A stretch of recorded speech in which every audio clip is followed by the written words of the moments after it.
बहुत पुराने जमाने की बात है, जब दुनिया में इंसाफ और जुल्म दोनों ही अपनी अपनी जगह कायम थे। उस वक्त एक बेहद खूबसूरत और ताकतवर सल्तनत हुआ करती थी, जिसका नाम था सल्तनत नूरानिया। इस सल्तनत की शानो शौकत दूर दूर तक मशहूर थी। यहाँ के बादशाह सुल्तान अजीजुद्दीन एक नेक दिल और रहमदिल इंसान थे।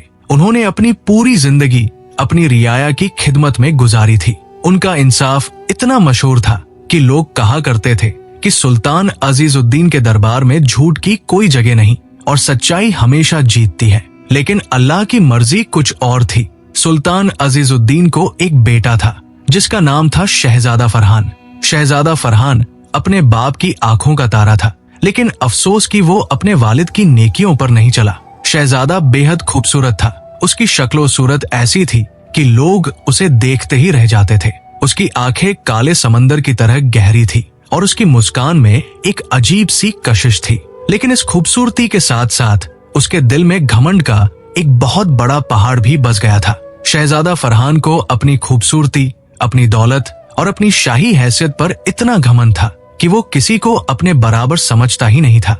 वो महल में इस तरह घूमता था जैसे पूरी दुनिया उसके कदमों में हो। उसके चलने का अंदाज, उसकी बातचीत करने का तरीका, सब कुछ में घमंड झलकता था। वो अपने खादिमों से ऐसे पेश आता था जैसे वो इंसान नहीं बल्कि कोई हकीर चीज हो। उसकी नजर में गरीब, कमजोर और आम लोगों की कोई कीमत नहीं थी। सुल्तान अजीजुद्दीन को अपने बेटे की इस आदत का बहुत दुख था। उन्होंने कई बार शहजादे को समझाने की कोशिश की, उसे अल्लाह का वास्ता दिया, उसे नबी करीम सल्लल्लाहु अलैहि वसल्लम की तालीमात याद दिलाई कि इंसान को अपनी दौलत और हैसियत पर घमंड नहीं करना चाहिए। उन्होंने अपने बेटे को बताया कि अल्लाह ताला को मुतकब्बिर यानी घमंडी लोग बिल्कुल पसंद नहीं है। लेकिन शहजादा फरहान पर इन बातों का कोई असर नहीं होता था। वो अपने बाप की नसीहतों को एक कान से सुनता और दूसरे कान से निकाल देता था। सल्तनत के लोग भी शहजादे के इस रवैये से परेशान थे।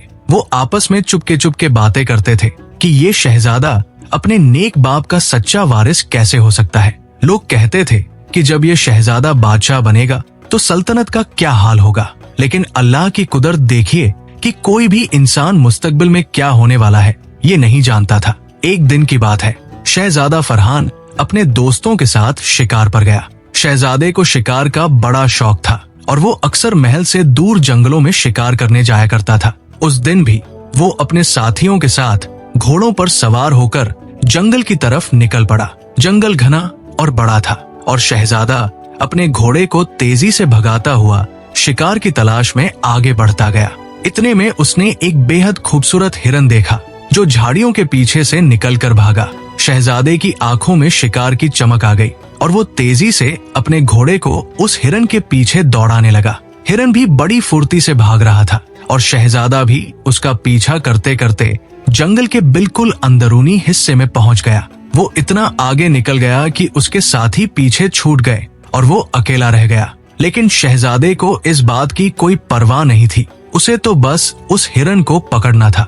अचानक हिरन एक मोड़ लेकर गायब हो गया और शहजादा फरहान एक ऐसी जगह पर पहुंच गया जो उसने पहले कभी नहीं देखी थी। वहाँ एक छोटा सा गांव था जो जंगल के बीच में बसा हुआ था। गांव बहुत ही साधारण था। वहाँ के घर मिट्टी के बने थे और लोग बड़े ही सादगी से रहते थे। शहजादे ने अपने घोड़े को रोका और चारों तरफ नजर दौड़ाई। उसे इस जगह पर आकर थोड़ी हैरानी हुई क्योंकि उसने पहले कभी इस गांव के बारे में नहीं सुना था। शहजादे को प्यास लगी थी और वो अपने घोड़े से उतरकर पानी की तलाश में गांव की तरफ बढ़ा। उसने देखा कि गांव के बीच में एक कुआं था और उस कुएं पर एक लड़की पानी भर रही थी। शहजादा उस लड़की की तरफ बढ़ा और जैसे ही उसने उस लड़की को करीब से देखा वो अपनी जगह पर ठिठक गया। लड़की की खूबसूरती ऐसी थी कि शहजादा एक पल के लिए सब कुछ भूल गया। लड़की के चेहरे पर एक नूर था, उसकी आंखों में एक अजीब सी सफाई थी और उसकी सादगी में एक खास बात थी। लेकिन शहजादे ने जल्दी ही अपने आप को संभाला और अपने घमंड भरे अंदाज में उस लड़की से पानी मांगा। लड़की ने बिना कुछ कहे एक लोटे में पानी भरकर शहजादे को दिया। शहजादे ने पानी पिया और फिर उस लड़की से पूछा कि तुम कौन हो और ये गांव कहाँ है। लड़की ने बड़े ही सादे अंदाज में जवाब दिया कि उसका नाम आयशा है और ये गांव जंगल के बीच में बसा हुआ एक छोटा सा गांव है। जहाँ गरीब लोग रहते हैं। शहजादा फरहान ने लड़की को ऊपर से नीचे तक देखा और फिर अपनी आदत के मुताबिक एक घमंड भरी मुस्कान के साथ कहा कि इतनी खूबसूरत लड़की इस गरीब गांव में क्या कर रही है। उसने आयशा से कहा कि अगर वो चाहे तो वो उसे महल में ले जा सकता है, जहां उसे हर तरह की आराम और ऐशो-इशरत मिलेगी। लेकिन आयशा ने शहजादे की बातों को सुनकर सिर्फ एक नजर उसकी तरफ देखा और फिर बिना कुछ कहे अपना घड़ा उठाकर अपने घर की तरफ चल दी। शहजादा फरहान को ये बात बहुत बुरी लगी। उसने अपनी पूरी जिंदगी में कभी किसी को अपनी बात अनसुनी करते नहीं देखा था। वो गुस्से से भर गया, लेकिन उसने अपने आप को काबू में रखा। वो अपने घोड़े पर सवार हुआ और वापस अपने साथियों को ढूंढने निकल गया। लेकिन उसके दिल में आयशा की सूरत बस गई थी और उसका दिमाग ये सोचने लगा कि इस लड़की ने उसकी बातों को कैसे नजरअंदाज कर दिया। उस रात जब शहजादा महल में वापस आया तो वो अपने कमरे में बैठकर सोचता रहा। उसे आयशा की वो निगाह याद आती रही जो उसने शहजादे की तरफ डाली थी। वो निगाह न तो तारीफ से भरी थी, न ही नफरत से। वो सिर्फ एक साधारण सी निगाह थी, जैसे शहजादा कोई खास शख्स ही न हो। और ये बात शहजादे के घमंड को बहुत बुरी लगी। उसने फैसला किया कि वो दोबारा उस गांव में जाएगा और आयशा को ये दिखाएगा कि वो कौन है। अगले कुछ दिनों तक शहजादा फरहान उस गांव के बारे में सोचता रहा। वो अपने दिल में एक अजीब सी बेचैनी महसूस कर रहा था जो उसने पहले कभी महसूस नहीं की थी। आखिरकार एक दिन उसने फिर से उस गांव में जाने का फैसला किया। इस बार वो अकेला गया, बिना किसी शाही ठाट बाट के। उसने साधारण कपड़े पहने और एक आम इंसान की तरह उस गांव में दाखिल हुआ। जब वो गांव में पहुंचा तो उसने देखा कि आयशा एक पुराने मकान के बाहर बैठी कुछ सिल रही थी। शहजादा उसके पास गया और उससे बात करने की कोशिश की। इस बार उसने अपने घमंड को छुपाने की कोशिश की और नर्म लहजे में आयशा से बात की। उसने आयशा से पूछा कि वो क्या कर रही है और क्या वो उसकी मदद कर सकता है। आयशा ने शहजादे की तरफ देखा और फिर अपने काम में लग गई। उसने कहा कि उसे किसी की मदद की जरूरत नहीं है और वो अपना काम खुद कर सकती है। शहजादे ने आयशा से पूछा कि वो इतनी सख्त क्यों है और क्यों उससे इतने सादे तरीके से बात कर रही है। तब आयशा ने शहजादे की तरफ देखा और कहा कि वो सख्त नहीं है बल्कि सच्ची है। उसने कहा कि उसे लोगों की शक्लो सूरत या उनकी हैसियत से फर्क नहीं पड़ता, बल्कि उनके दिल की नीयत से फर्क पड़ता है। शहजादे को आयशा की ये बातें बड़ी अजीब लगी। उसने अपनी पूरी जिंदगी में कभी किसी को इस तरह से बात करते नहीं सुना था। वो आयशा से और बातें करना चाहता था, लेकिन तभी आयशा की अम्मी ने उसे अंदर बुलाया और आयशा उठकर अंदर चली गई। शहजादा वही खड़ा रहा, अपने दिल में एक अजीब सी कशमकश लिए हुए। उस दिन के बाद से शहजादा फरहान रोज उस गांव में जाने लगा। वो आयशा से बात करने की कोशिश करता, उसके काम में हाथ बंटाने की कोशिश करता, लेकिन आयशा हमेशा उससे दूर ही रहती थी। वो शहजादे से बात तो करती थी, लेकिन बहुत ही कम और जरूरत के मुताबिक। शहजादे को ये बात समझ में नहीं आती थी कि आयशा उससे इतनी दूर क्यों रहती है। एक दिन जब शहजादा फिर से गांव में गया तो उसने आयशा को गांव के बाहर एक बूढ़ी औरत की मदद करते हुए देखा।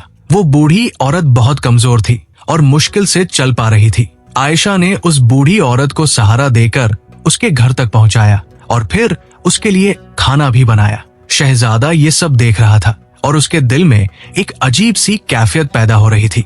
जब आयशा बूढ़ी औरत के घर से बाहर निकली तो शहजादे ने उससे पूछा कि वो उस बूढ़ी औरत की इतनी खिदमत क्यों कर रही है। आयशा ने जवाब दिया कि क्योंकि वो औरत अकेली है और उसकी देखभाल करने वाला कोई नहीं है। उसने कहा कि अल्लाह ताला ने हमें एक दूसरे की मदद करने के लिए ही तो बनाया है और जो शख्स दूसरों की मदद करता है अल्लाह उसकी मदद करता है। शहजादे के दिल में आयशा की ये बातें गहराई से उतर गई। उसने अपनी पूरी जिंदगी में कभी किसी को इस तरह से सोचते नहीं देखा था। उसने महल में हमेशा लोगों को सिर्फ अपने फायदे के लिए काम करते देखा था, लेकिन यहाँ ये लड़की बिना किसी स्वार्थ के दूसरों की मदद कर रही थी। शहजादे ने आयशा से पूछा कि क्या वो उससे कभी दोस्ती कर सकती है। आयशा ने शहजादे की तरफ देखा और कहा कि दोस्ती सिर्फ बातों से नहीं बल्कि दिल की सच्चाई से होती है। उसने कहा कि अगर शहजादा सच में उसका दोस्त बनना चाहता है तो उसे पहले अपने दिल को साफ करना होगा और अपने अंदर की बुराइयों को दूर करना होगा। ये कहकर आयशा अपने घर चली गई और शहजादा वही खड़ा सोचता रहा कि आयशा की बातों का क्या मतलब था। उस रात शहजादा फरहान अपने महल में लेटा हुआ सोच रहा था। उसे आयशा की बातें बार बार याद आ रही थी। उसने अपने आप से सवाल किया कि क्या वो सच में एक अच्छा इंसान है? क्या उसके दिल में सच्चाई है या सिर्फ घमंड और तकब्बुर है? वो पहली बार अपने आप से इतने सवाल कर रहा था और ये एहसास उसके लिए बिल्कुल नया था। आने वाले दिनों में शहजादे की जिंदगी में एक बड़ा बदलाव आने वाला था, जिसके बारे में वो अभी कुछ नहीं जानता था। आयशा से मिलना शहजादे की जिंदगी का एक अहम मोड़ साबित होने वाला था, लेकिन अभी तो बस एक शुरुआत थी। शहजादा फरहान अब रोजाना उस गांव में जाने लगा था। उसकी जिंदगी में एक नया सिलसिला शुरू हो गया था जो पहले कभी नहीं था। महल के शानदार कमरों, रेशमी बिस्तरों और शाही दावतों से उसका दिल अब ऊब चुका था। उसे अब वो सादा गांव, वो मिट्टी की गलियां और सबसे बढ़कर आयशा की सादगी भरी बातें ज्यादा अच्छी लगने लगी थी। लेकिन आयशा का रवैया अब भी वैसा ही था। वो शहजादे से बात तो करती थी, लेकिन एक खास फासला बनाए रखती थी। एक दिन की बात है, शहजादा फरहान जब गांव में पहुंचा तो उसने देखा कि गांव के लोग किसी बात को लेकर बहुत परेशान दिख रहे थे। उसने एक बुजुर्ग आदमी से पूछा कि क्या हुआ है, तो उसने बताया कि गांव के कुएं में पानी सूख गया है और अब उन्हें पानी के लिए बहुत दूर जाना पड़ रहा है। ये बात सुनकर शहजादे को अपने महल की याद आई, जहाँ पानी के इतने फुव्वारे थे कि गिनती करना मुश्किल था। उसने सोचा कि काश वो इन लोगों की मदद कर पाता। शहजादे ने आयशा को ढूंढा और उससे इस बारे में बात की। आयशा ने कहा कि हाँ, ये गांव की एक बहुत बड़ी मुसीबत है, लेकिन अल्लाह ने चाहा तो सब ठीक हो जाएगा।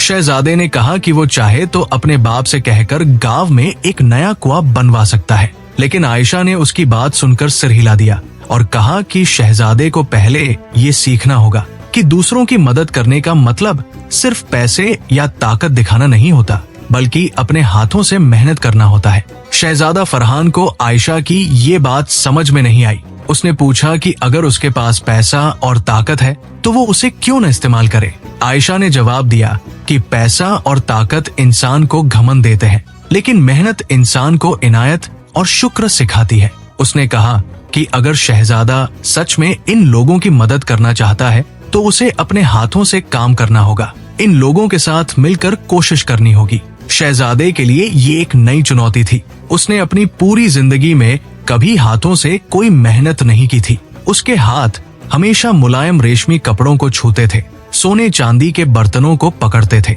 लेकिन आयशा की बातों ने उसके दिल में कुछ ऐसा हिलाया कि उसने तय किया कि वो इस चुनौती को कबूल करेगा। अगले दिन से शहजादा फरहान गांव के लोगों के साथ मिलकर एक नया कुआं खोदने में जुट गया। शुरू में तो उसके लिए ये बहुत मुश्किल था। उसके हाथों में छाले पड़ गए, उसकी कमर दर्द करने लगी और उसका पूरा जिस्म थक जाता था। लेकिन उसने हार नहीं मानी।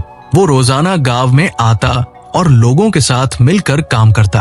कभी वो मिट्टी खोदता, कभी पत्थर उठाता और कभी दूसरों को पानी पिलाता। गांव के लोगों को शुरू में तो यकीन ही नहीं हुआ कि ये वही घमंडी शहजादा है जो पहली बार गांव में आया था। उन्होंने देखा कि शहजादा अब बदल रहा है। वो अब उनके साथ बैठकर खाना खाता था, उनके दुख दर्द सुनता था और उनकी मुश्किलों को समझने की कोशिश करता था। आयशा भी ये सब देख रही थी और उसके दिल में शहजादे के लिए एक नर्म गोशा पैदा होने लगा था।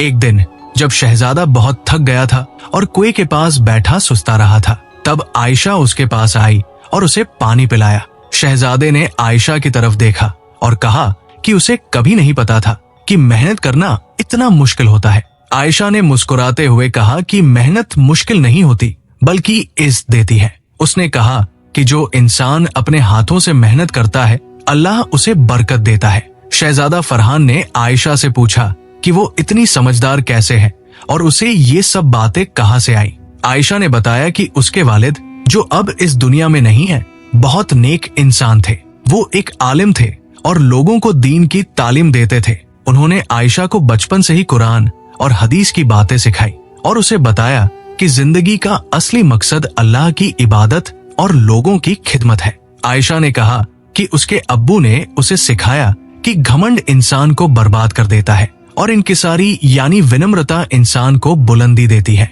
शहजादे को आयशा की बातें सुनकर अपने वालिद सुल्तान अजीजुद्दीन की याद आई, जो हमेशा उसे यही बातें समझाते थे। लेकिन उस वक्त शहजादे ने कभी उन बातों पर ध्यान नहीं दिया था। आज जब आयशा की जुबान से वही बातें सुनी तो उसके दिल में एक अजीब सा असर हुआ। उसे एहसास हुआ कि उसने अपने बाप की कितनी कीमती नसीहतों को नजरअंदाज किया था। कई हफ्तों की मेहनत के बाद आखिरकार कुएं से पानी निकलने लगा। गांव के लोगों की खुशी का ठिकाना नहीं रहा। उन्होंने शहजादे का शुक्रिया अदा किया और उसके लिए दुआएं की। शहजादा फरहान को पहली बार अपनी जिंदगी में ये एहसास हुआ कि लोगों की दुआओं में कितनी ताकत होती है। उसे महसूस हुआ कि सोने चांदी और शाही तख्त से ज्यादा कीमती किसी गरीब की दुआ है। उस रात जब शहजादा महल में लौटा तो उसने अपने बाप से मुलाकात की। सुल्तान अजीजुद्दीन ने अपने बेटे में एक बदलाव महसूस किया। उन्होंने पूछा कि क्या बात है, शहजादा कुछ बदला बदला सा लग रहा है। शहजादे ने अपने बाप को सारी बातें बताई, आयशा के बारे में, गांव के बारे में और उस कुएं के बारे में जो उसने अपने हाथों से खोदने में मदद की थी। सुल्तान अजीजुद्दीन की आंखों में खुशी के आंसू आ गए। उन्होंने अपने बेटे को गले लगाया और कहा कि अल्लाह ने उनकी दुआएं कबूल कर ली। उन्होंने कहा कि जो बदलाव शहजादे में आ रहा है वो अल्लाह की मेहरबानी है और उसे इस राह पर चलते रहना चाहिए। सुल्तान ने अपने बेटे को नसीहत की कि अल्लाह ताला उन लोगों को पसंद करता है जो विनम्र होते हैं, जो दूसरों की मदद करते हैं और जो अपनी दौलत और ताकत का सही इस्तेमाल करते हैं। लेकिन तकदीर को कुछ और ही मंजूर था। अगले कुछ दिनों में सल्तनत में कुछ ऐसा होने वाला था जो शहजादे के इम्तिहान की असली घड़ी साबित होती। एक दिन जब शहजादा फरहान दरबार में बैठा था तो एक कासिद आया और उसने खबर दी कि पड़ोसी सल्तनत के बादशाह सुल्तान जहांगीर ने सल्तनत नूरानिया पर हमला करने की धमकी दी है। सुल्तान जहांगीर एक बेहद ताकतवर और जालिम बादशाह था जिसकी सल्तनत बहुत बड़ी थी और उसकी फौज बहुत मजबूत थी। उसने पैगाम भेजा था कि अगर सुल्तान अजीजुद्दीन अपनी आधी सल्तनत उसे नहीं देते तो वो जंग करेगा और पूरी सल्तनत पर कब्जा कर लेगा। ये खबर सुनकर पूरे दरबार में सन्नाटा छा गया। सुल्तान अजीजुद्दीन एक शांति प्रिय बादशाह थे और उन्हें जंग बिल्कुल पसंद नहीं थी, लेकिन अपनी सल्तनत और अपनी रियाया की हिफाजत करना भी उनकी जिम्मेदारी थी। दरबार में मौजूद वजीरों और सेनापतियों ने अलग अलग राय दी। कुछ ने कहा कि जंग करनी चाहिए और कुछ ने कहा कि सुल्तान जहांगीर की मांग मान लेनी चाहिए। शहजादा फरहान ने अपने बाप की परेशानी देखी और उसके दिल में एक तूफान उठ खड़ा हुआ। उसने सोचा कि अगर जंग हुई तो कितने बेगुनाह लोग मारे जाएंगे। उसे गांव के उन लोगों की याद आई जिनके साथ उसने मिलकर कुआं खोदा था। उसे आयशा की बातें याद आई जिसने उसे सिखाया था कि जिंदगी का असली मकसद लोगों की खिदमत है, न कि उन्हें तकलीफ पहुंचाना। शहजादे ने खड़े होकर कहा कि वो सुल्तान जहांगीर से मिलना चाहता है और उससे बात करना चाहता है। दरबार में मौजूद सभी लोग हैरान रह गए। एक वजीर ने कहा कि सुल्तान जहांगीर एक बेरहम इंसान है और उससे बात करने का कोई फायदा नहीं। लेकिन शहजादे ने कहा कि फिर भी कोशिश तो करनी चाहिए, क्योंकि जंग से पहले सुलह की हर कोशिश करनी चाहिए। सुल्तान अजीजुद्दीन ने अपने बेटे की बातें सुनी और उनके दिल में एक उम्मीद जागी। उन्होंने शहजादे को इजाजत दे दी कि वो सुल्तान जहांगीर के दरबार में जाए और बात करे, लेकिन उन्होंने शहजादे को नसीहत की कि वो बहुत सोच समझकर बातें करे, क्योंकि सुल्तान जहांगीर एक धोखेबाज इंसान है। शहजादा फरहान ने फैसला किया कि वो जाने से पहले आयशा से मिलेगा और उससे मशवरा करेगा। अगले दिन वो गांव में गया और आयशा को सारी बातें बताई। आयशा ने गौर से सब कुछ सुना और फिर कहा कि शहजादे का फैसला सही है। उसने कहा कि अल्लाह ताला उन लोगों की मदद करता है जो अमन और सुलह चाहते हैं। उसने शहजादे को नसीहत की कि वो अल्लाह पर भरोसा रखें और सच्चाई के साथ बात करें। आयशा ने शहजादे को एक छोटी सी किताब दी जो उसके वालिद की निशानी थी। उसमें कुरान की कुछ आयतें और नबी करीम सल्लल्लाहु अलैहि वसल्लम की कुछ हदीसें लिखी थी। आयशा ने कहा कि ये किताब शहजादे के साथ रहेगी तो अल्लाह की मदद उसके साथ रहेगी। शहजादे ने वो किताब बड़ी अकीदत से ली और अपने सीने से लगा लिया। उसी शाम शहजादा फरहान एक छोटे से काफिले के साथ सुल्तान जहांगीर की सल्तनत की तरफ रवाना हो गया। रास्ता लंबा और मुश्किल था, लेकिन शहजादे के दिल में एक यकीन था कि अल्लाह उसकी मदद करेगा। वो रात दिन सफर करता रहा और कई दिनों के बाद आखिरकार सुल्तान जहांगीर की सल्तनत की सरहद पर पहुंचा। सुल्तान जहांगीर का महल बहुत बड़ा और भव्य था, लेकिन उसमें एक अजीब सी सख्ती और डर का माहौल था। महल के पहरेदारों ने शहजादे को अंदर जाने दिया और उसे दरबार में ले गए। जब शहजादा दरबार में दाखिल हुआ तो उसने देखा कि सुल्तान जहांगीर एक बड़े से तख्त पर बैठा था।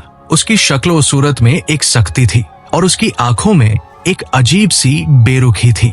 शहजादा फरहान ने अदब से सलाम किया और सुल्तान जहांगीर के सामने अपनी बात रखी। उसने कहा कि वो अमन और सुलह चाहता है और वो नहीं चाहता कि दोनों सल्तनतों के बीच जंग हो। उसने कहा कि जंग में बेगुनाह लोग मरते हैं और ये अल्लाह को पसंद नहीं। शहजादे ने सुल्तान जहांगीर से गुजारिश की कि वो अपनी मांग वापस ले ले और दोनों सल्तनतों के बीच दोस्ती कायम हो। सुल्तान जहांगीर ने शहजादे की बातें सुनी और फिर जोर से हंसा।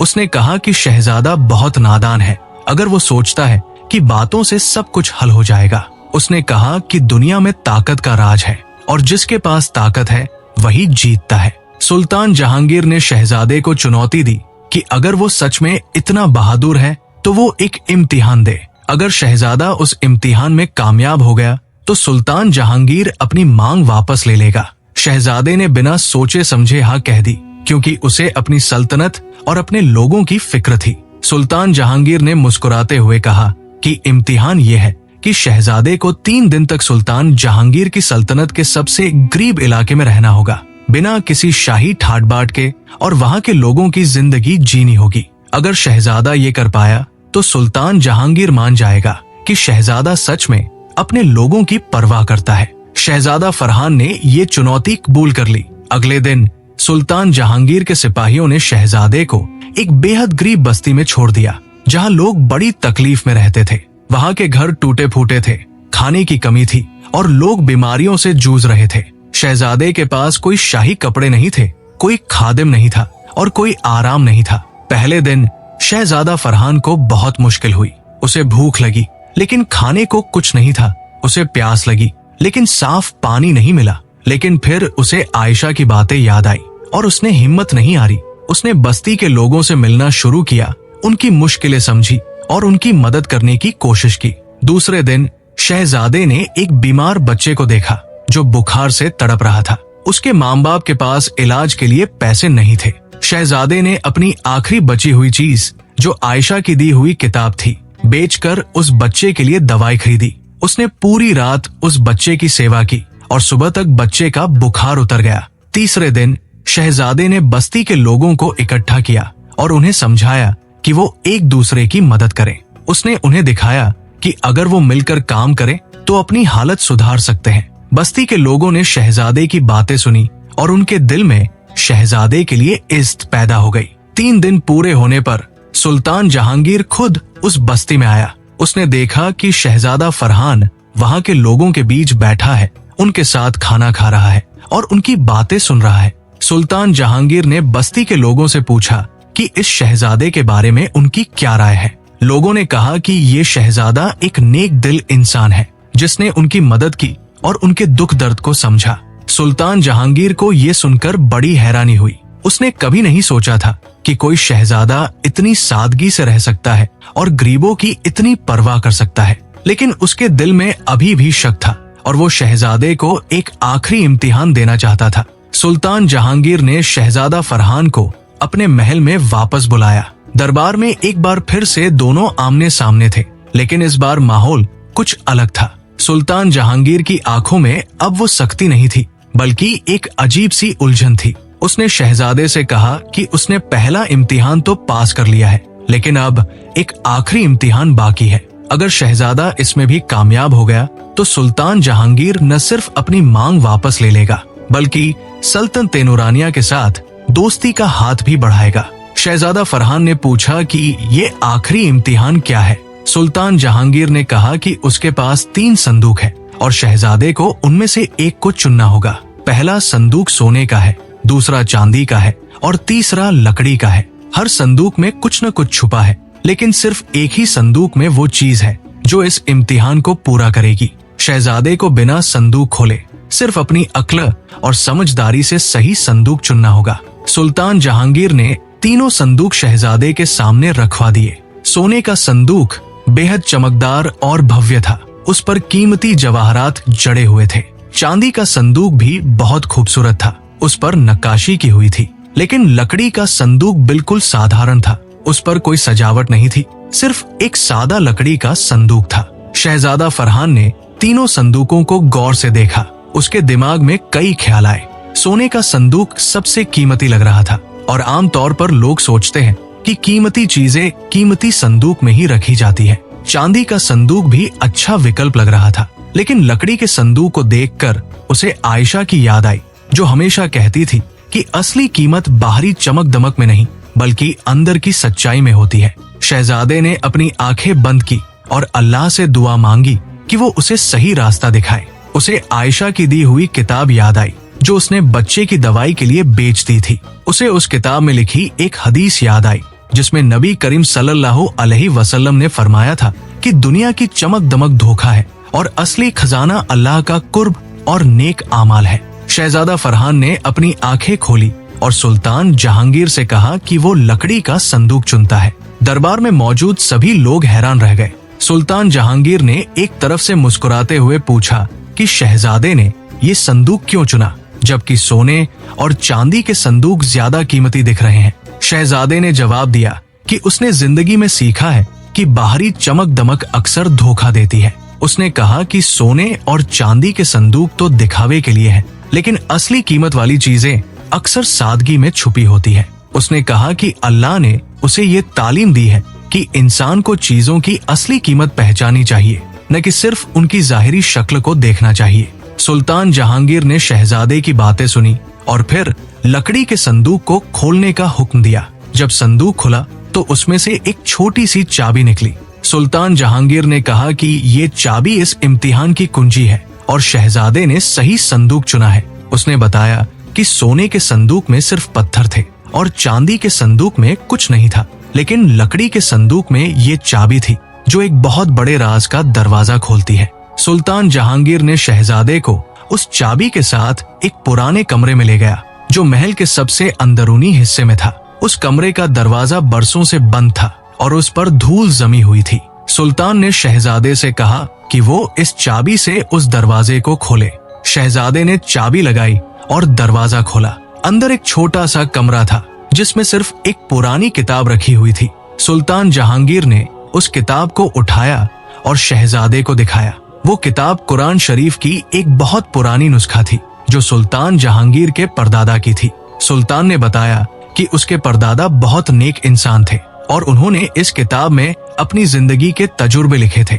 उन्होंने अपनी औलाद के लिए एक वसीयत भी लिखी थी, जिसमें कहा था कि जो शख्स असली कीमत को पहचान सकेगा वही इस किताब को पाने का हकदार है। सुल्तान जहांगीर ने शहजादे को बताया कि उसने ये इम्तिहान इसलिए रखा था क्योंकि वो देखना चाहता था कि क्या शहजादा सच में एक समझदार और नेक दिल इंसान है या सिर्फ दिखावा कर रहा है। उसने कहा कि शहजादे ने साबित कर दिया है कि वो सच्चाई को पहचानता है और इसलिए वो अपनी मांग वापस लेता है। लेकिन सुल्तान जहांगीर ने शहजादे से एक सवाल किया। उसने पूछा कि शहजादा इतना बदल कैसे गया। उसने कहा कि जब पहली बार उसने शहजादे के बारे में सुना था तो उसे बताया गया था कि शहजादा बहुत घमंडी है और दूसरों को हकीर समझता है, लेकिन अब वो जो शहजादा देख रहा है वो बिल्कुल अलग है। उसने पूछा कि ये बदलाव कैसे आया। शहजादा फरहान ने सुल्तान जहांगीर को पूरी कहानी सुनाई। उसने आयशा के बारे में बताया, उस गांव के बारे में बताया और उन तमाम तजुर्बात के बारे में बताया जो उसने पिछले कुछ महीनों में किए थे। उसने बताया कि कैसे आयशा ने उसे जिंदगी की असली कीमत सिखाई, कैसे उसने उसे समझाया कि घमंड इंसान को बर्बाद करता है और कैसे उसने उसे दिखाया कि सच्ची खुशी दूसरों की खिदमत में है। सुल्तान जहांगीर ने शहजादे की बातें गौर से सुनी। उसके दिल में कुछ हिला। उसे अपने परदादा की याद आई, जो हमेशा कहा करते थे कि बादशाहत की असली ताकत लोगों की मोहब्बत में है, न कि तलवार की धार में। उसे एहसास हुआ कि वो खुद भी गलत रास्ते पर चल रहा था और उसका घमंड उसे अंधा कर रहा था। सुल्तान जहांगीर ने शहजादे से कहा कि वो भी उस गांव में जाना चाहता है और आयशा से मिलना चाहता है। उसने कहा कि शायद आयशा की बातें उसे भी सही रास्ता दिखा दे। शहजादा फरहान को ये सुनकर बड़ी खुशी हुई और उसने सुल्तान जहांगीर को अपने साथ चलने की दावत दी। दोनों सुल्तान एक छोटे से काफिले के साथ सल्तनत नूरानिया की तरफ रवाना हुए। रास्ते में सुल्तान जहांगीर ने शहजादे से बहुत सी बातें की। उसने अपनी जिंदगी के बारे में बताया, अपनी गलतियों के बारे में बताया और अपनी परेशानियों के बारे में बताया। शहजादे ने उसकी बातें ध्यान से सुनी और उसे तसल्ली दी। कई दिनों की यात्रा के बाद वो उस गांव में पहुंचे जहां आयशा रहती थी। जब शहजादा गांव में दाखिल हुआ तो गांव के लोगों ने उसका गर्मजोशी से स्वागत किया। उन्होंने शहजादे को गले लगाया और उसके लिए दुआएं की। शहजादे ने उन्हें सुल्तान जहांगीर से मिलवाया और बताया कि वो यहाँ आयशा से मिलने आए हैं। आयशा उस वक्त कुएं पर पानी भर रही थी, वही कुआं जो शहजादे ने गांव के लोगों के साथ मिलकर खोदा था। जब उसने शहजादे को देखा तो उसके चेहरे पर एक हल्की सी मुस्कान आई। शहजादा उसके पास गया और उसे सुल्तान जहांगीर से मिलवाया। आयशा ने सुल्तान जहांगीर को सलाम किया और उनका स्वागत किया। सुल्तान जहांगीर ने आयशा से कहा कि उसने शहजादे से उसके बारे में बहुत कुछ सुना है और वो खुद उससे मिलना चाहता था। उसने आयशा से पूछा कि वो इतनी समझदार कैसे है और उसे इतनी हिकमत कहाँ से मिली। आयशा ने बड़ी विनम्रता से जवाब दिया कि ये सब अल्लाह की मेहरबानी है। उसने कहा कि उसके वालिद ने उसे कुरान और हदीस की तालीम दी थी और उसी से उसे जिंदगी जीने का सलीका सीखा।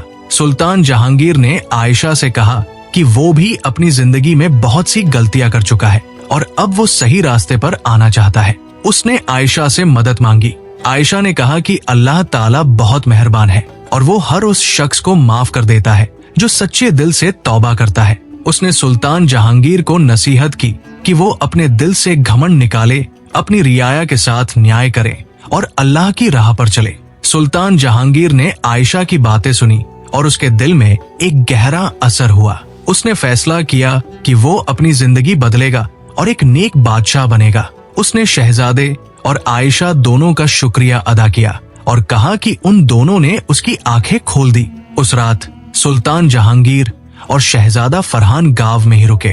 उन्होंने गांव के लोगों के साथ खाना खाया, उनकी बातें सुनी और उनके साथ वक्त गुजारा। सुल्तान जहांगीर को पहली बार अपनी जिंदगी में ये एहसास हुआ कि असली खुशी महलों और तख्तों में नहीं बल्कि सादा जिंदगी और नेक कामों में है। अगली सुबह जब सुल्तान जहांगीर और शहजादा फरहान गांव से रुखसत हो रहे थे तो आयशा ने उन्हें एक आखिरी नसीहत दी। उसने कहा कि बादशाहत एक अमानत है और हर बादशाह को अल्लाह के सामने अपनी रियाया के बारे में जवाब देना होगा। उसने कहा कि अगर वो सच्चे दिल से अपनी रियाया की खिदमत करेंगे तो अल्लाह उन्हें दुनिया और आखिरत दोनों में कामयाबी देगा। शहजादा फरहान और सुल्तान जहांगीर दोनों ने आयशा की बातों को अपने दिलों में उतार लिया। वो गांव से रुखसत हुए और अपनी अपनी सल्तनतों की तरफ चल दिए, लेकिन दोनों के दिलों में एक नया जज्बा था, एक नई उम्मीद थी और एक नया यकीन था कि वो अपनी जिंदगी को बदल सकते हैं। रास्ते में सुल्तान जहांगीर ने शहजादे से कहा कि वो अब दोनों सल्तनतों के बीच सिर्फ दोस्ती नहीं बल्कि भाईचारा कायम करना चाहता है। उसने कहा कि दोनों सल्तनतें मिलकर अपनी रियाया की बेहतरी के लिए काम करेंगी और एक दूसरे की मदद करेंगी। शहजादे ने खुशी से इस तजवीज को कबूल कर लिया। जब शहजादा फरहान अपनी सल्तनत में वापस पहुंचा तो उसके वालिद सुल्तान अजीजुद्दीन बहुत खुश हुए। उन्होंने अपने बेटे को गले लगाया और कहा कि अल्लाह ने उनकी दुआएं कबूल कर ली। शहजादे ने अपने वालिद को सारी बातें बताई और सुल्तान अजीजुद्दीन की आंखों में खुशी के आंसू आ गए। लेकिन शहजादे के दिल में अब एक और तमन्ना थी। वो आयशा को अपनी जिंदगी का हिस्सा बनाना चाहता था। वो जानता था कि आयशा ही वो शख्स है जिसने उसकी जिंदगी बदल दी और उसके बिना उसकी जिंदगी अधूरी है। लेकिन वो ये भी जानता था कि आयशा एक साधारण लड़की है और शाही खानदान में उसकी जगह बनाना आसान नहीं होगा। शहजादे ने अपने वालिद से इस बारे में बात की। सुल्तान अजीजुद्दीन ने अपने बेटे की बातें सुनी और फिर मुस्कुराते हुए कहा कि अगर आयशा ने शहजादे को इतना बदल दिया है तो वो जरूर एक खास लड़की होगी। उन्होंने कहा कि असली शराफत खानदान में नहीं बल्कि अखलाक में होती है और अगर आयशा नेक और समझदार है तो वो शाही खानदान के लिए एक बेहतरीन इजाफा होगी। सुल्तान अजीजुद्दीन ने शहजादे को इजाजत दी कि वो आयशा के पास जाए और उससे शादी का पैगाम दे।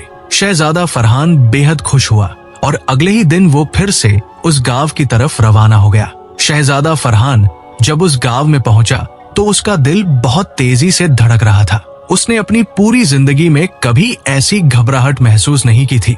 वो जानता था कि आयशा कोई आम लड़की नहीं थी और उसका फैसला बहुत सोच समझ कर होगा। शहजादे ने साधारण कपड़े पहने हुए थे और उसके साथ कोई शाही ठाट बाट नहीं था। वो एक आम इंसान की तरह गांव में दाखिल हुआ। गांव के लोगों ने जब शहजादे को देखा तो उन्होंने उसका स्वागत किया। एक बुजुर्ग ने शहजादे से पूछा कि क्या वो फिर से कोई मुसीबत में मदद करने आया है। शहजादे ने मुस्कुराते हुए कहा कि इस बार वो एक और ही काम से आया है। उसने पूछा कि आयशा कहाँ है। बुजुर्ग ने बताया कि आयशा अपनी अम्मी के साथ घर में है। शहजादा आयशा के घर की तरफ बढ़ा।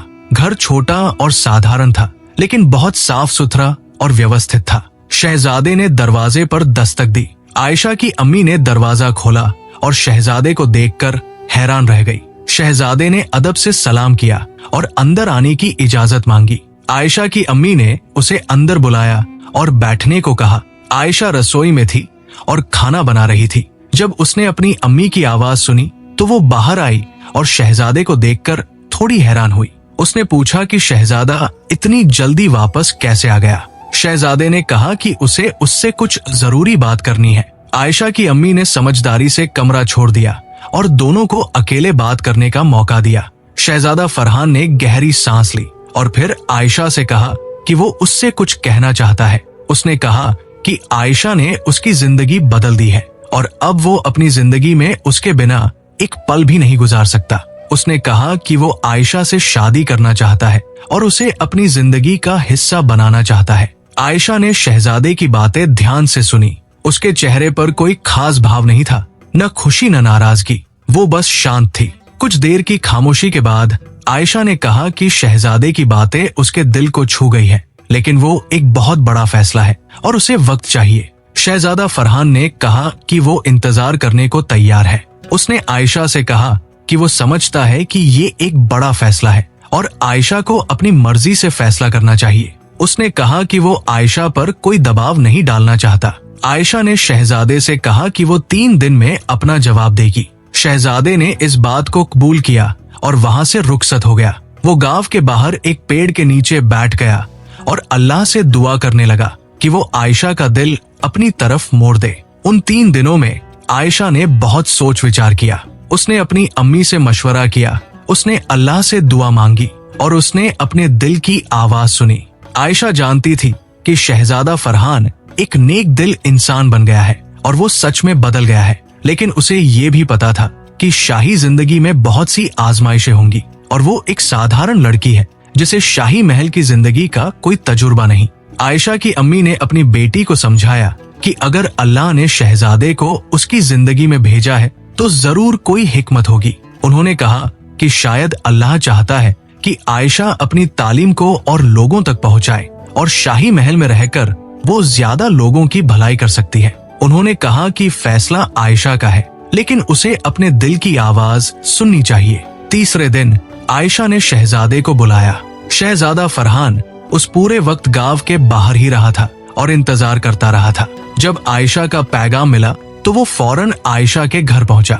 उसका दिल बहुत तेजी से धड़क रहा था और वो बहुत घबराया हुआ था। आयशा ने शहजादे को बैठने को कहा और फिर अपनी बात शुरू की। उसने कहा कि उसने बहुत सोच विचार किया है और अल्लाह से दुआ मांगी है। उसने कहा कि शहजादा सच में बदल गया है और वो इस बात को देख सकती है, लेकिन उसने एक शर्त रखी। आयशा ने कहा कि अगर शहजादा सच में उससे शादी करना चाहता है तो उसे वादा करना होगा कि वो हमेशा नेकी के रास्ते पर चलेगा, अपनी रियाया के साथ इंसाफ करेगा और कभी भी अपनी ताकत और दौलत का गलत इस्तेमाल नहीं करेगा। उसने कहा कि अगर शहजादा ये वादा कर सकता है तो वो उससे शादी करने को तैयार है। शहजादा फरहान की आंखों में खुशी के आंसू आ गए। उसने फौरन आयशा से कहा कि वो ये वादा करता है। उसने कहा कि अल्लाह की कसम वो हमेशा नेकी के रास्ते पर चलेगा और अपनी जिम्मेदारियों को पूरी ईमानदारी से निभाएगा। उसने कहा कि आयशा ने जो तालीम उसे दी है वो उसे कभी नहीं भूलेगा। आयशा ने मुस्कुराते हुए हाँ कह दी। शहजादे की खुशी का ठिकाना नहीं रहा।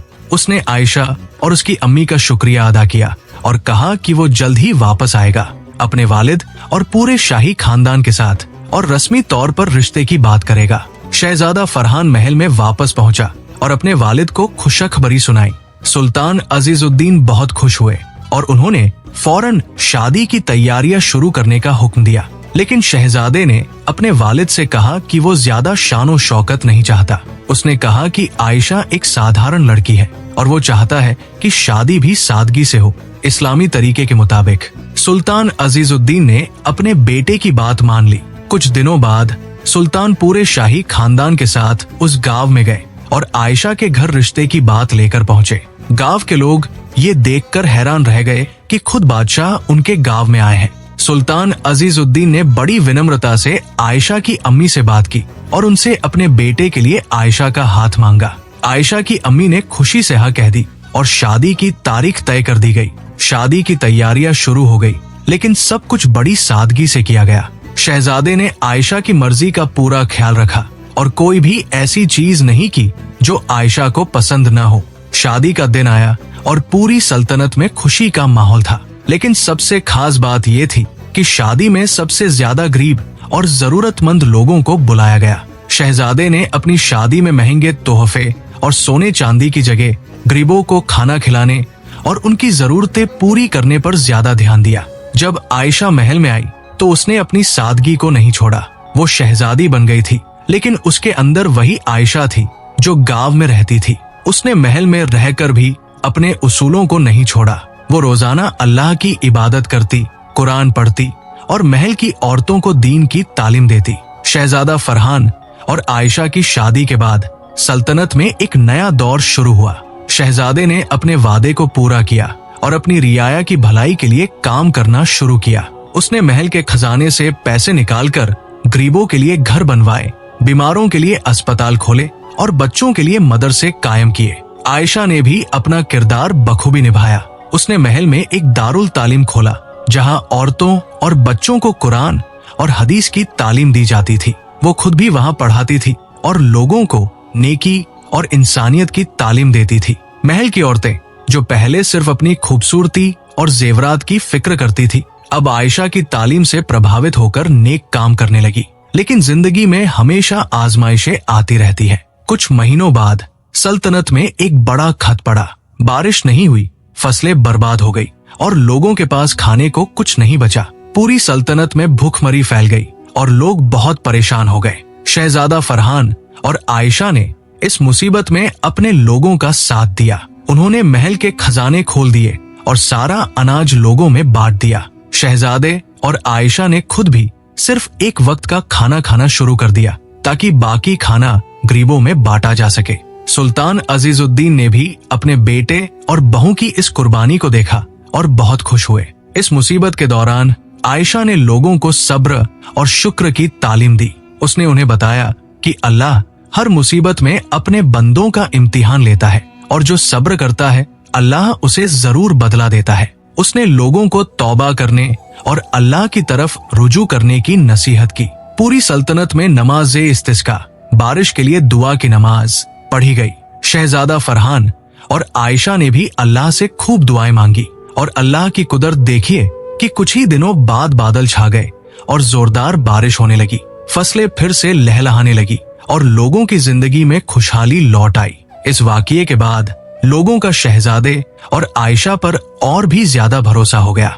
वो जानते थे कि उनके हुक्मरान सच में उनकी परवाह करते हैं और उनकी भलाई के लिए कुछ भी करने को तैयार है। कुछ साल गुजर गए और सुल्तान अजीजुद्दीन की तबीयत खराब होने लगी। उनकी उम्र हो चली थी और अब वो महसूस करने लगे थे कि उनका वक्त करीब आ रहा है। एक दिन उन्होंने शहजादा फरहान और आयशा को बुलाया और उन्हें अपने पास बिठाया। सुल्तान अजीजुद्दीन ने अपने बेटे से कहा कि अब वक्त आ गया है कि वो सल्तनत की जिम्मेदारी शहजादे को सौंप दे। उन्होंने कहा कि वो बहुत खुश है कि उनका बेटा एक नेक और समझदार इंसान बन गया है और वो यकीन रखते हैं कि शहजादा एक अच्छा बादशाह बनेगा। सुल्तान अजीजुद्दीन ने आयशा की तरफ देखा और कहा कि वो अल्लाह का शुक्र अदा करते हैं कि उन्होंने उनके बेटे की जिंदगी में आयशा जैसी नेक और समझदार बीवी भेजी। उन्होंने कहा कि आयशा ने न सिर्फ शहजादे को बदला बल्कि पूरी सल्तनत को बदल दिया। कुछ ही दिनों बाद सुल्तान अजीजुद्दीन ने अल्लाह को प्यारे हो गए। पूरी सल्तनत में शोक का माहौल था, लेकिन लोग जानते थे कि उनका नेक बादशाह अब अल्लाह के पास है। शहजादा फरहान को सुल्तान बना दिया गया और अब वो सुल्तान फरहान कहलाने लगे। सुल्तान फरहान ने अपने वालिद के नक्शे दम पर चलते हुए सल्तनत चलाई। उन्होंने और आयशा ने मिलकर सल्तनत को एक मिसाल बना दिया। उनकी सल्तनत में इंसाफ था, अमन था और खुशहाली थी। लोग खुश थे और अल्लाह की इबादत में लगे रहते थे। सुल्तान जहांगीर, जो अब सुल्तान फरहान का दोस्त बन गया था, भी अक्सर सल्तनत नूरानिया आता रहता था। दोनों सल्तनतों के बीच बहुत गहरी दोस्ती हो गई थी और दोनों बादशाह एक दूसरे से सीखते रहते थे। एक दिन सुल्तान फरहान और आयशा को अल्लाह ने एक बेटे की नेमत से नवाजा। पूरी सल्तनत में खुशियां मनाई गई, लेकिन सुल्तान फरहान और आयशा ने अपने बेटे की परवरिश में बहुत ख्याल रखा। उन्होंने तय किया कि वो अपने बेटे को वही तालीम देंगे जो आयशा ने सुल्तान फरहान को दी थी। आयशा ने अपने बेटे को बचपन से ही कुरान और हदीस की तालीम दी। उसने उसे सिखाया कि बादशाहत एक अमानत है और हर बादशाह को अल्लाह के सामने जवाब देना होगा। उसने उसे सिखाया कि घमंड इंसान को बर्बाद करता है और विनम्रता इंसान को बुलंदी देती है। उसने उसे सिखाया कि असली खुशी दूसरों की खिदमत में है। सुल्तान फरहान ने भी अपने बेटे को अपने साथ दरबार में ले जाना शुरू किया ताकि वो सीख सके कि कैसे इंसाफ किया जाता है। उन्होंने अपने बेटे को गरीबों के बीच भेजा ताकि वो समझ सके कि लोग कैसे रहते हैं और उनकी क्या मुश्किलें हैं। साल गुजरते गए और सल्तनत नूरानिया दिन ब दिन तरक्की करती गई। सुल्तान फरहान और मलिका आयशा की हुकूमत में सल्तनत एक मिसाली सल्तनत बन गई थी। दूर दूर से लोग आते और इस सल्तनत की तारीफ करते। लोग कहते थे कि सल्तनत नूरानिया में इस्लाम की असली तालीम पर अमल होता है, जहाँ बादशाह और रियाया के बीच कोई फर्क नहीं, बल्कि सब अल्लाह के बंदे हैं। सुल्तान फरहान का बेटा शहजादा इब्राहिम अब जवान हो गया था। उसकी परवरिश आयशा ने बड़ी मेहनत और मोहब्बत से की थी। शहजादा इब्राहिम अपने वालिद की तरह खूबसूरत था, लेकिन उसमें कोई घमंड नहीं था। वो अपनी वालिदा आयशा की तरह समझदार और नेक दिल था। उसने अपने वालिदैन से वो सब कुछ सीखा था जो एक अच्छे इंसान और एक अच्छे बादशाह में होना चाहिए। एक दिन सुल्तान फरहान ने अपने बेटे को बुलाया और उसे एक खास बात बताने का फैसला किया। वो शहजादा इब्राहिम को उस गांव में ले गए जहाँ कभी आयशा रहती थी। वो गांव अब भी वैसा ही था, सादा और खूबसूरत, लेकिन अब वहाँ एक मदरसा था, एक अस्पताल था और लोगों की हालत पहले से बेहतर थी। ये सब सुल्तान फरहान और आयशा की कोशिशों का नतीजा था। सुल्तान फरहान ने अपने बेटे को उस कुएं के पास ले गए जो उन्होंने अपने हाथों से खोदने में मदद की थी। उन्होंने अपने बेटे को पूरी कहानी सुनाई, कैसे वो एक घमंडी शहजादा थे, कैसे उन्होंने आयशा से मुलाकात की, कैसे आयशा ने उन्हें जिंदगी की असली कीमत सिखाई और कैसे उनकी पूरी जिंदगी बदल गई। शहजादा इब्राहिम ने अपने वालिद की बातें बड़े ध्यान से सुनी। उसकी आंखों में आंसू आ गए जब उसे पता चला कि उसके वालिद ने कितनी मेहनत से अपने आप को बदला था। उसने अपने वालिद से कहा कि वो भी उनकी तरह एक नेक इंसान बनना चाहता है और अपनी रियाया की खिदमत करना चाहता है। सुल्तान फरहान ने अपने बेटे को गले लगाया और कहा कि अल्लाह ने उन्हें एक नेक औलाद दी है। उन्होंने अपने बेटे को नसीहत की कि हमेशा याद रखे कि दुनिया की दौलत और ताकत फानी है, लेकिन नेक आमाल हमेशा रहते हैं। उन्होंने कहा कि अल्लाह के नजदीक सबसे कीमती वो इंसान है जो सबसे ज्यादा मुत्तकी यानी परहेजगार है। उसी शाम जब वो महल वापस आए तो आयशा ने अपने बेटे को बुलाया और उसे एक किताब दी। वो वही किताब थी जो उसके वालिद ने उसे दी थी, जिसमें कुरान की आयतें और हदीसें लिखी थी। आयशा ने अपने बेटे को बताया कि ये किताब उसके नाना की निशानी है और अब वो इसे अपने बेटे को दे रही है। उसने कहा कि इस किताब में जो तालीमात है वो हमेशा इन पर अमल करे।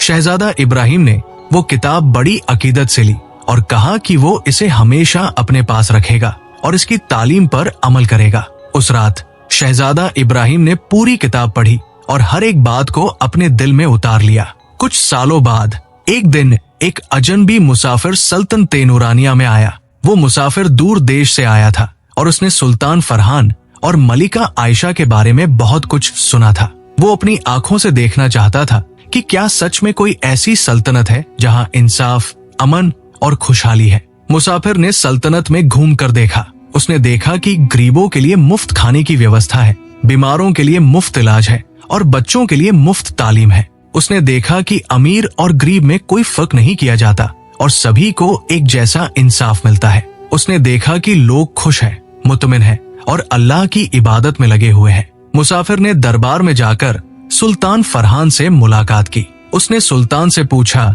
कि इस सल्तनत का राज क्या है। सुल्तान फरहान ने मुस्कुराते हुए कहा कि इसका राज बहुत आसान है, अल्लाह का डर, इंसाफ और रियाया की खिदमत। उन्होंने कहा कि जब एक हुक्मरान अपने आप को रियाया का खादिम समझता है तो अल्लाह उसकी हुकूमत में बरकत डाल देता है। मुसाफिर ने सुल्तान से पूछा कि क्या वो हमेशा से ऐसे थे।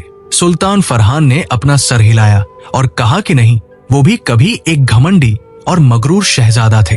फिर उन्होंने मुसाफिर को अपनी पूरी कहानी सुनाई। मुसाफिर ने कहानी सुनकर बहुत प्रभावित हुआ और कहा कि वो इस कहानी को अपने देश में जाकर सबको सुनाएगा। उस रात सुल्तान फरहान और मलिका आयशा अपने महल की छत पर बैठे थे और आसमान के तारे देख रहे थे।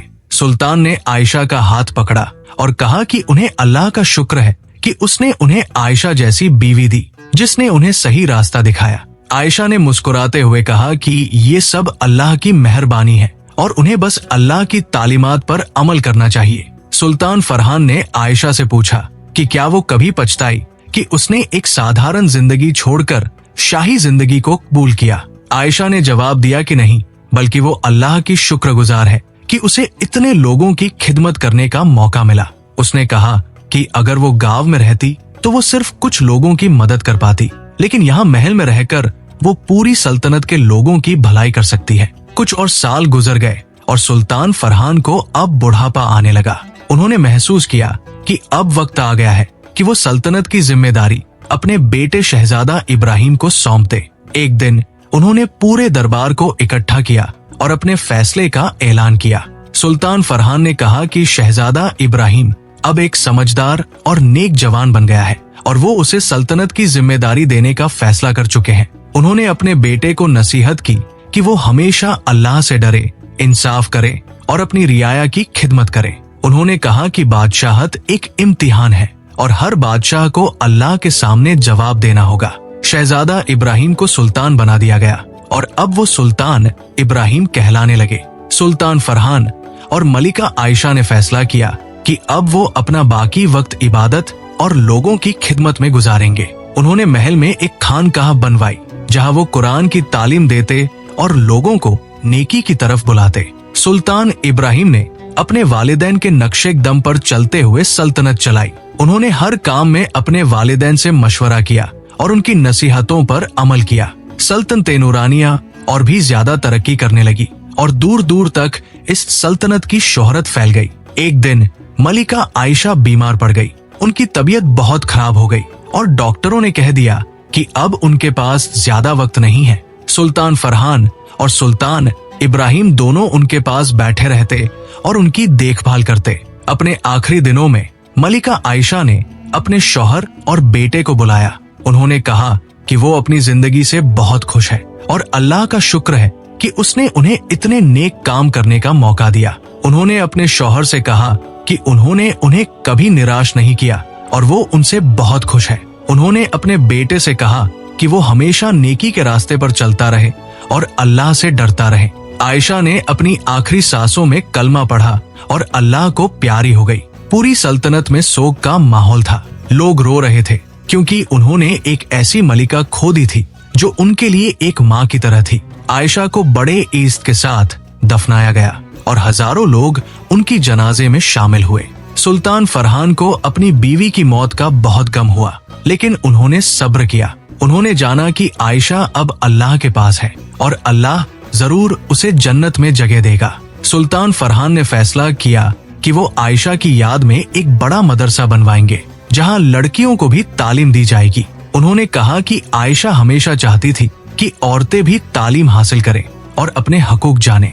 कुछ सालों बाद सुल्तान फरहान की तबीयत भी खराब होने लगी। उन्हें पता था कि उनका वक्त भी करीब आ रहा है। एक दिन उन्होंने अपने बेटे सुल्तान इब्राहिम को बुलाया और उसे अपनी आखिरी नसीहत दी। सुल्तान फरहान ने कहा कि जिंदगी बहुत छोटी है और हर इंसान को एक दिन अल्लाह के पास जाना है। उन्होंने कहा कि जो चीजें इंसान के साथ जाती हैं, वो सिर्फ उसके नेक आमाल हैं। उन्होंने अपने बेटे से कहा कि वो हमेशा याद रखे कि घमंड इंसान को बर्बाद करता है और विनम्रता इंसान को बुलंदी देती है। उन्होंने कहा कि असली बादशाह वो है जो अपनी रियाया की खिदमत करे, न कि उन पर जुल्म करे। सुल्तान फरहान ने अपने बेटे को बताया कि उनकी जिंदगी का सबसे बड़ा सबक यह है कि अल्लाह की तालीमात पर अमल करने से ही सच्ची खुशी मिलती है। उन्होंने कहा कि जब वो एक घमंडी शहजादा थे तो उन्हें लगता था कि उनके पास सब कुछ है, लेकिन दरअसल उनके पास कुछ नहीं था।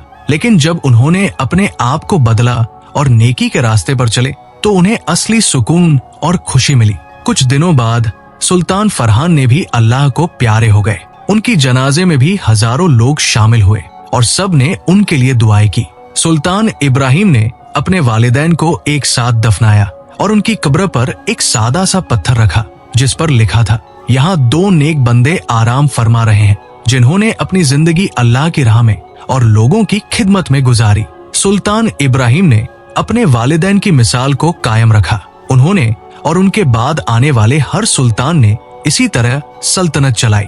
सल्तनत-ए नूरानिया सदियों तक एक मिसाली सल्तनत रही जहां अल्लाह की तालीमात पर अमल होता था। आज भी जब लोग सल्तनत-ए नूरानिया की कहानी सुनते हैं तो वो सुल्तान फरहान और मलिका आयशा को याद करते हैं।